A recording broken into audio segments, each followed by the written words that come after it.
the talents that are going to be showing up that people do not know as much as the names like Lamine Yamal, Florian Wirtz. That look, those are household names now. So here are the breakthrough players that you got to be aware for next season. I'm going to start here with a Portuguese bias, but a talent that I'm going to go bold and say this is the best Portuguese talent under 18, most definitely, okay? I just don't say for sure one because Ronevs, he's playing tremendous football. And Vitinha doesn't count. He's 24. Rodrigo Mora. Rodrigo Mora, the youngest player to play professional football in Portugal at the age of 15. Household name for Porto fans, but for the outside world, you guys are going to know him this season. This is going to be the season of Rodrigo Mora showing up at Porto. Ivan Jaime is a starter for a lot of people at the camp, but I think Rodrigo Mora, not by the end of the season, I think by December and January, Rodrigo Mora in the Portuguese league, he's going to be talked a lot. And people are even going to be stating him to go to the Portuguese national team in 1 to 2 years' time. That's how confident I am of Rodrigo Mora, like I was in the past with Nuno Mendes, with Palhinha, with others. I'm fully confident that Rodrigo Mora has that world-class potential and will show it to the world. And Martin Fernandes, great right back at Porto. That's, look, Diogo Dalot, he's a bit similar to Diogo Dalot in terms of that intelligence, positioning-wise on the pitch. Can play left back too if it's needed, just like Diogo Dalot. So these are two players. And Gabriel Braz, center back. Sorry, Gabriel. If I follow him and occasionally we talk. So Rodrigo, Gabriel Braz, and Martin Fernandes are three youngsters you must know from Porto that will break out next season, especially Rodrigo.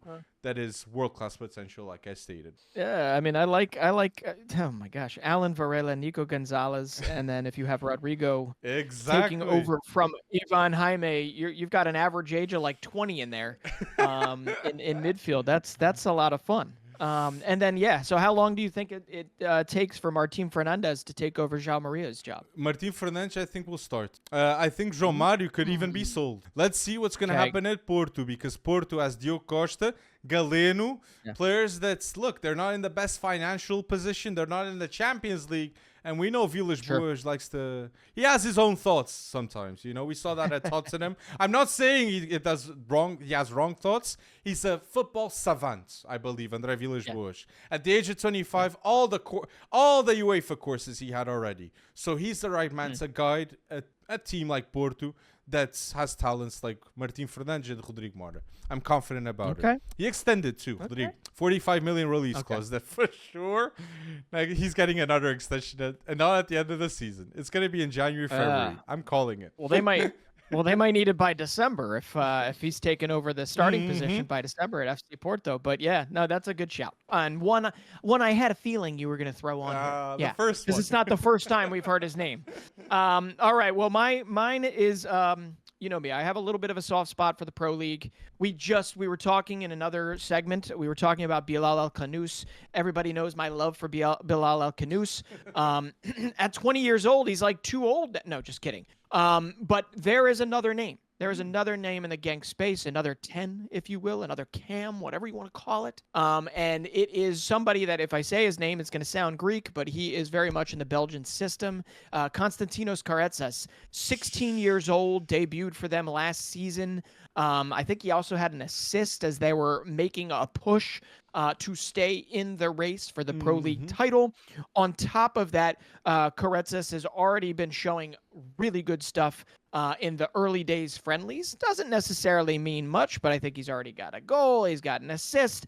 Genk born, which, come on, I mean, I think that adds a little bit of love to this. But he is a playmaker. And I think he scored against Lille over the weekend. So it's going to be really interesting because if Bilal El Khanous comes back from the Olympics in great form, in great physical form, Konstantinos Karetsas, he's too good for the Challenger Pro League, which is where their reserves play, which is the second tier. I mean, I think he had 13 goal involvements and only like 17 starts or something like that last season at 15 years old, mostly. I don't know what they're going to do, but at some point they're not going to be able to keep Karetsas on the bench. What I would love is to see a dual 10 type of like, who the hell cares about defense? Sorry, Mark McKenzie, but who the hell cares about defense? Let's let these guys cook. But I don't think that's going to happen. But Konstantinos Karetzas will get more time this season, and I firmly believe that it will actually give Genk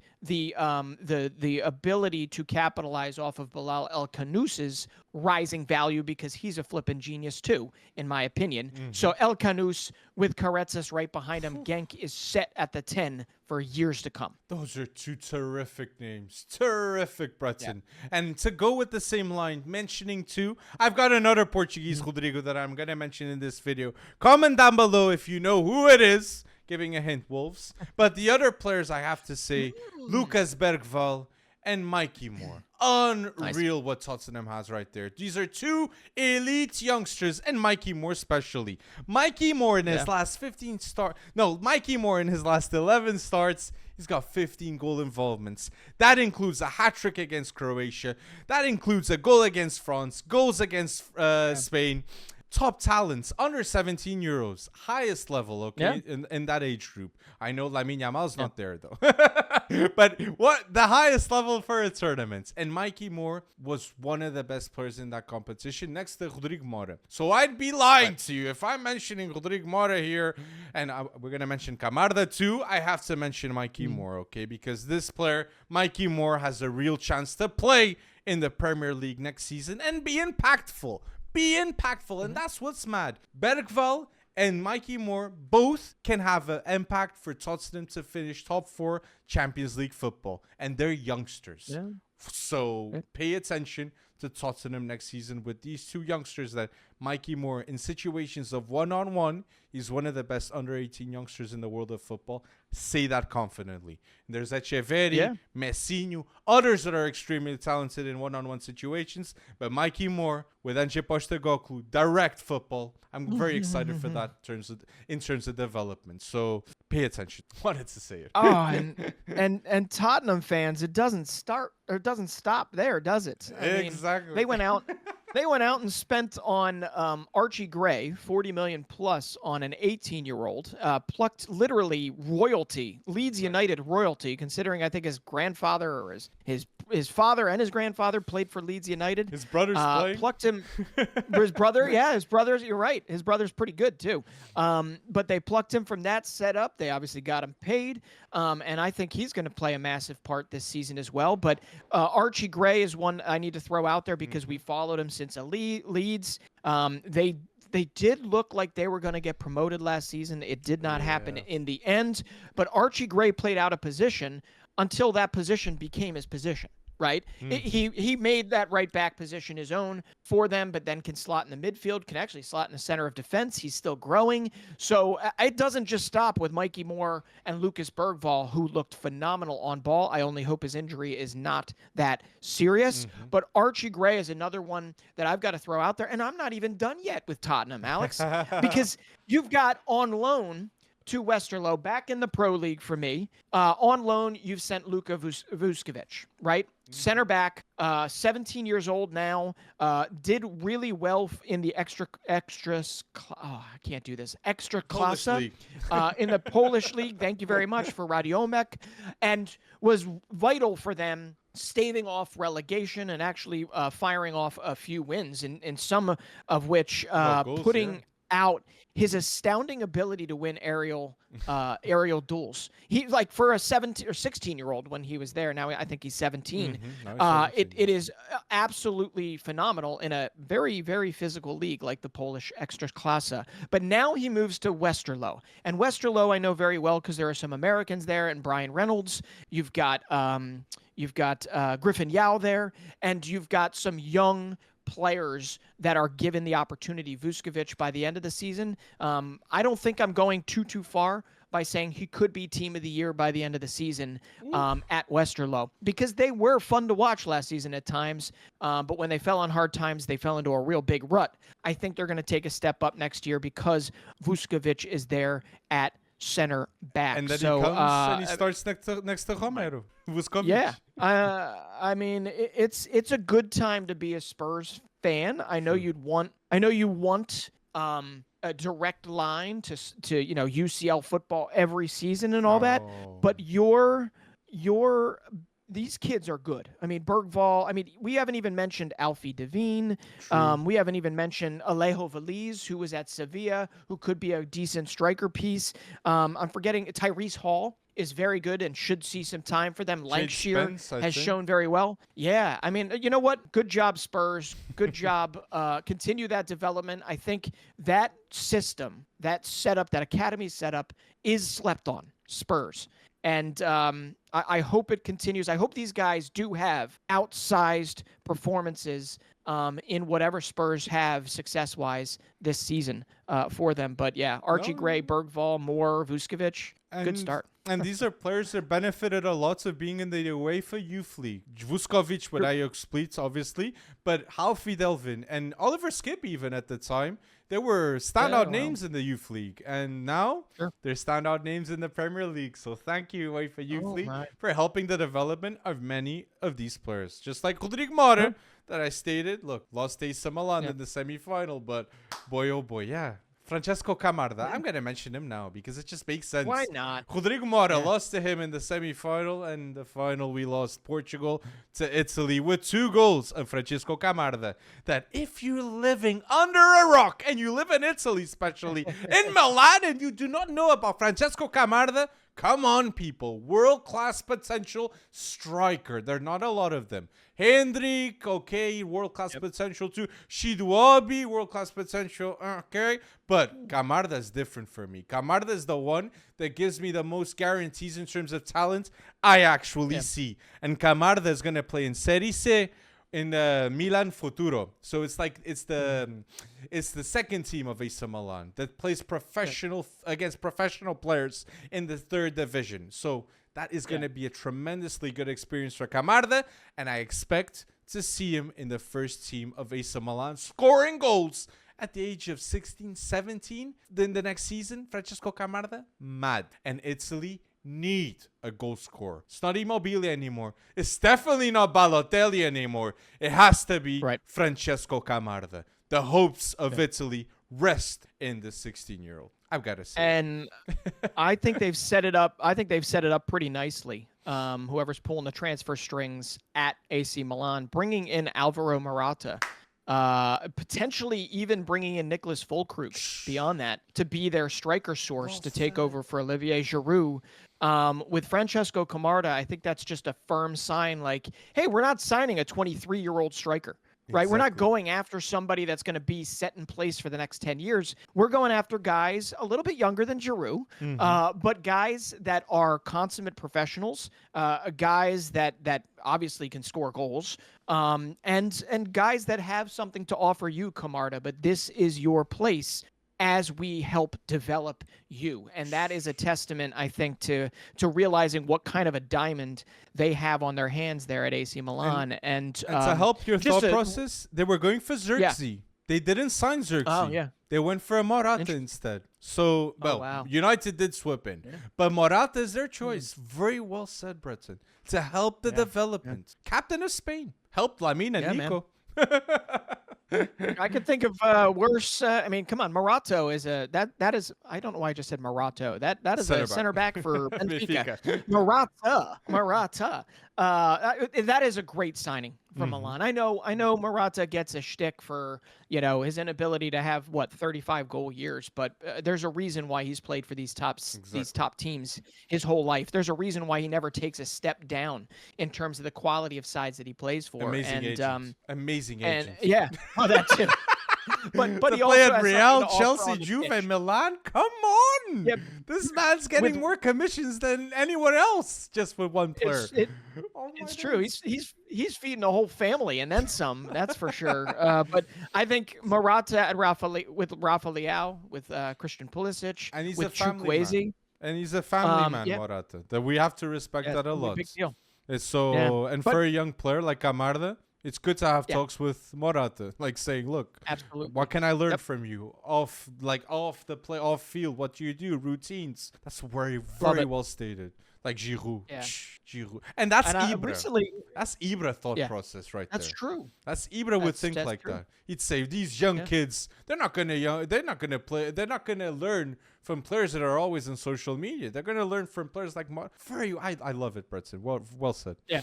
Well, we'll see. I hope we're all right about it, but that seems like the right type of thinking, and I hope it's true. And just to throw it out there, the U19 Euros are happening right now. Camarda already became the youngest goal scorer in the U19 Euro history. He had a brace in their second group stage game. So Unreal. he's leveling up all over the place. He's already obviously made his Serie A debut. So just keep it incremental, keep it moving along. And I think AC Milan's got and the Azzurri have a real one for the future. So, Soon- but my next one, Soon, Yeah. Camarda and Pafundi, Azzurri. Soon. Pafundi, another small guy. I love that. I love Pafundi. I'm still waiting for that statistical breakout from Simone Pafundi, but him with Camarda, with Kevin Zeroli, also an AC Milaner, in that U19 Italy setup, they look pretty dang good right now for that potential title. But I'm gonna go. I got to go to my favorite place, which is FC Nordjylland, which is the Right to Dream Academy. We know what the Right to Dream has done for FC Nordjylland, what it's done for the 3F Superliga. It has generated Ernest Nuama, who's now at Lyon, Ibrahim Osman, who's now at Brighton, Simon Adingra, who's now at Brighton, Mohamed Kudus, who's at West Ham, Ajax previous to that, Kamaldeen Sulemana, who had a kind of a step back year, but I think he's going to impress some people, and Mohamed Diamande, who's at Rangers. That's just scraping the surface of what Right to Dream to FC Nordjylland, that pipeline has done. For the next one is here. And his name, I don't know if it's Levi or Levi, but I'm going to say Levi Nene, 18-year-old Ghanaian, just made his debut in FC Nordjylland's first game recently, a 3-0 win, I believe, over AGF Aarhus, and is going to be one that you are going to want to watch. Another striker, another guy that's going to put the ball in the back of the net, but also is going to thrill you with what he is currently capable of. It is definitely going to be another name you're going to want to track because all those names previous to this, it really feels like Right to Dream does not miss. True. In terms of their identification of talents that they elevate into FC Nordjylland. And then FC Nordjylland has been very expert, I am saying it, expert at bringing these guys and their careers along and making sure that their opportunities balance the great next club step, but also the financial side of things, right? Because none of these guys generally fall by the wayside. You don't see these guys just like resign to, hey, remember that name one time that used to be good, that Ghanaian player, that Ivorian player? I believe that Levi Nene is going to be the next one for FC Nordjylland. Hey, I'm here for it because there's one bubbling under the surface right now is the next franchise in Major League Soccer is San Diego FC. And they have a deal with Right to Dream. There's going to be a massive academy built, massive training facility built for Right to Dream Academy. San Diego FC is going to be the place for it, where Chucky Lozano will be playing. It will not just be African footballers there. It will also be Mexican Americans. It'll be all sorts of different players given opportunities. I think hopefully you see a copycat type of a situation in terms of a pipeline really help out here in the States too. So we'll see. Well said, Bretton. And a player that I have related to Nordjylland here in my notes to mention is Andrea Sheldrup, that now, good loan going back to Nordjylland. It went well. And now, left winger at Benfica, let's wait and see what's going to happen. But last season, 10 goals, 11 assists, debut for Norway with Andrea Sheldrup. Very excited for what's to come next season now at Benfica. And Paulo Iago, Sporting recruited one of the biggest talents of La Fábrica Real Madrid, that obviously the attacking midfielder knows that he's got Bellingham in front of him. He's got Brahim Diaz in front of him. It's going to be very hard for him to impress the Galácticos. So Paulo Iago, good choice going to Sporting. And it's going to be hard to play ahead of Mateus Fernandes too. Okay, a player that I think will have a breakout season at Sporting. Another one I have in my notes, because Mateus Fernandes, at the age of 20, Bretton, he's played more than 50 professional matches at the highest level. 18 at Sporting B Wow. in the 3rd division and 35 at Estoril last season in the 1st division of Portugal. Mateus Fernandes is ready. A modern day 8 that was 20 years ago, he would be a 10 attacking midfielder for sure. He's very good in the pass, ball conduction, a bit like Gustavo Sa. You can compare both. It's not about the goals, but about the tempo and about what they do on the field to add the efficiency of that midfield. And I said I was going to mention it, Rodrigo. My last mention is a player a bit older than a lot of the players we mentioned now, but Rodrigo Gomes. Yeah. People are not focusing people are not paying as much attention to the transfer policy of Wolves with Estoril too. They've signed Bonatini in the past. They've signed Totti in the past. They've signed Chiquinho that, yes, it might not have worked out, but he was signed from Estoril in the past. The next one is now Rodrigo Gomes. That's going to be one of the big revelations of the Premier League next season at Wolves. Last season, he had 9 goals, 8 assists in 36 games, can play at left wing back, right wing back. He is ready to impress. Pay attention, Fantasy Premier League players, because he's going to give you goals and assists from the defensive position. I wanted to mention that. Yeah. And I with like that, Braga Academy. Braga Academy must be paid a lot more attention than what they're getting right now, because Braga Academy, they've sold Vitinha in the past for 32 million, Trincão for 31, David Carmo for 20, Álvaro Jaló for 15, and now Rodrigo Gomes for 15 million. This is more than 100 million in the last 5 years from academy players being sold from Braga. Something that never happened in the past. So kudos to Braga, and keep developing great players in the Portuguese league. So I wanted to give them this just dues to what's happening. I like it. I like it. Well, before I go to my bias, right? Because I know you gave us a lot of Portuguese names, and Exactly. we need to address the tiny 14-year-old elephant in the room at some point. But before I get there, I need to throw out a name that I've been talking about for years. Last year, unfortunately, injuries kind of limited him. But I really am gonna be watching RB Salzburg's kind of resurgence because yes, the German Bundesliga changed hands, but also the Austrian Bundesliga changed hands last season. Yep. Red Bull Salzburg did not win the title, and in fact, it looked as if a lot of that conveyor belt of talent kind of stopped or stalled or whatever you want to call it. I'm throwing it all back to the fact that they went back to Gerhard Struber, and they really shouldn't have. But now they've got the right guy in tow. I told you originally, Alex, that I really, really wanted to see where Pep Linders. I really wanted to see where Jurgen Klopp's main assistant, Pep Linders, where he wound up. And he wound up at RB Salzburg. And on top of that, I think he is going to do wonders for a back line that is going to get raided this season. Strahinja Pavlovic is probably on his way out. I think you're going to see Samson Baidu kept healthy. I think he is going to be the breakout star of RB Salzburg, the breakout star of the Austrian Bundesliga, and then the breakout star of the Austrian national team, of who he's been called up to before, and I believe he actually has a cap his name. But watch Samson Baidu, because I think it's going to be him at full health, underliners. It's going to be a good time to be Samson Baidu. And that's a big deal. Now, do I think that Pep will do wonders for the rest of the players in there, like a Roko Simic? I hope so. Oscar Glauc. But the next name, there are 2 names to watch in RB Salzburg. One is Samson Baidu, which is sort of known, but he kind of fell by the wayside last season. And then the next one is the 19-year-old striker, Danish striker, Adam Nagim. Adam Nagim is Dagim, sorry, not Nagim. Very, very good. And I think he, next to a Karim Konate, if he doesn't get sold, is going to be absolutely huge for them. But I want to bring it back to Samson Baidu because we have more data points showing how dang good he can be. But that is the one for me to watch. Actually, and now I commented at that game. Yeah. The game that he came on. Did you really? Baidu, The Austrian game. Yeah. I mean, he's one I've been talking about to you, especially at the beginning of last season. I thought last season was going to be his season, but injuries unfortunately took a toll. Austria have Alaba, Danzu, and Baidu. That's 3 great center backs. That Danzu could have been an underrated 11. Great name. Yeah. So I like it. Well stated with But Baidu. I gotta bring this up because it feels weird not to talk about it. And the Philadelphia Union right now. It'll be the thumbnail. We're gonna put the kid It'll in be the thumbnail. I know. I feel like it's almost wrong to do so. But listen, Philadelphia Union, they're having a tough season this year.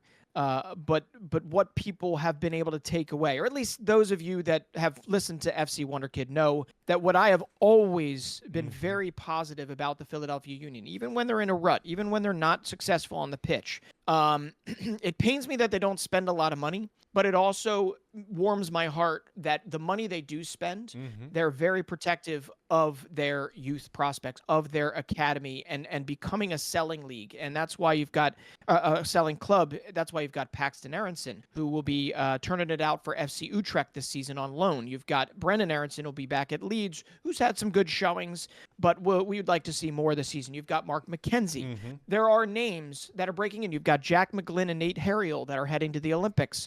But most recently, they've been giving, they've brought in what some people want to just simply call a marketing ploy, right? By signing a 14-year-old, Kevin Sullivan, the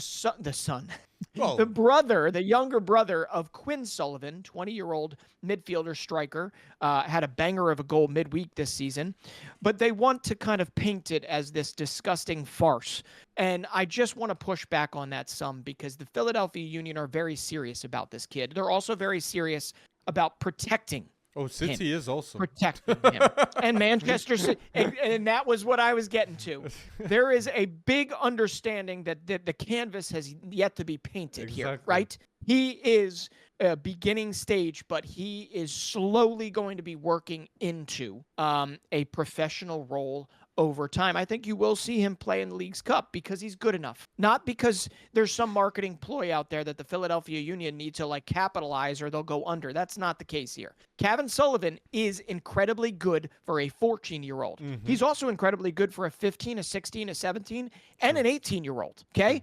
And there also needs to be incredible protection and awareness around the well-being of him, especially emotionally, right? Mentally, because he can't sit there and expect to have the world on his shoulders like what was expected of Freddie Adu when he came in the league and he was doing things with Pele, right? Times, This is a very different time. And Jim Curtin, as much as I have given him shtick this season for what the Philadelphia Union have gone through and the lack of spending and the lack of dynamism, if you will, when it comes to them even having a roster to be able to put different combinations out, he is the man to take Kevin Sullivan to that next level, at least until he's 18, at least until he's off to Manchester City. This kid is special, but Philadelphia Union don't see him special as a pocketbook kind of special. They see him as a special kid, and they see him as a special future player. If US wins the World Cup with Kevin Sullivan being the big star, those archives of 14 to 18 developing in the MLS, that will be a part of history. So I think there's a responsibility to be held here with Philly that I think they're doing a great job. Honestly, playing with his brother, that's a privilege. That's amazing. Quinn Sullivan. It is. And his first pass in the league, Alex, was to his brother. Amazing. I mean, how cool is that? Amazing. How cool is that? And then on top of that, he has the fearless nature to just, I'm going to rip a shot, whatever. They were already up 5-1 at that point. He came on a minute after his brother Quinn scored an absolute banger of a goal, who's a hell of a player in his own right, by the way, who could go to the Eredivisie or the Pro League and probably have a dang good career. Quinn only and 20 Paxton years old. Aronson, same potential for me. Oh my. Yeah, could be. Yeah, Paxton, I think, is learning a lot over there. I think Quinn's next step is to make that next step. Exactly. But back to Kevin for a second. It's not a marketing ploy per se. There might have been some marketing around it because there was support waning, but at the same time, Kevin Sullivan was always going to be either here or finding a way abroad, right? And finding his way abroad. And the fact that he is with the Union from 14 to 18 is the right decision. It's going to be up to guys like us to hold the Union's feet to the fire to make sure that that development goes the way it should. So, yeah, it's not the last time you're going to hear Kevin Sullivan, even as a 14-year-old. It's not going to be the last time you hear his name on this podcast just because he's 14. This kid is very good. But at the same time, you and I have responsibility to make sure that it's measured, that it is that is all about the development of him. Because 2026 might be too soon for him. He'll be like 16 years old. He'll be in 2030. He'll be barely 20. In 2034, he'll be barely 24. Exactly. And this is, we have the ability to, Philadelphia Union has the ability to give him the jump start that he needs. And I think they're going to knock it out of the park. I have every faith. The Man City scouts stated he's the best player of his age group, Kevin Sullivan.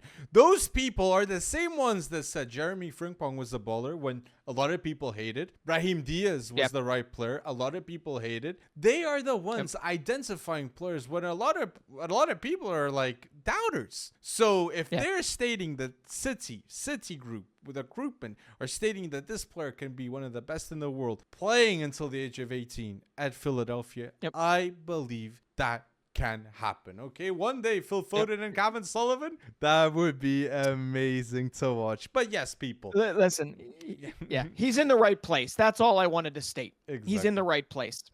So yeah, let us know down below who are the Wonderkids that are gonna have breakout seasons the next season. Let us know down below and explain why. We love to see an explanation, and like this video for more content just like this.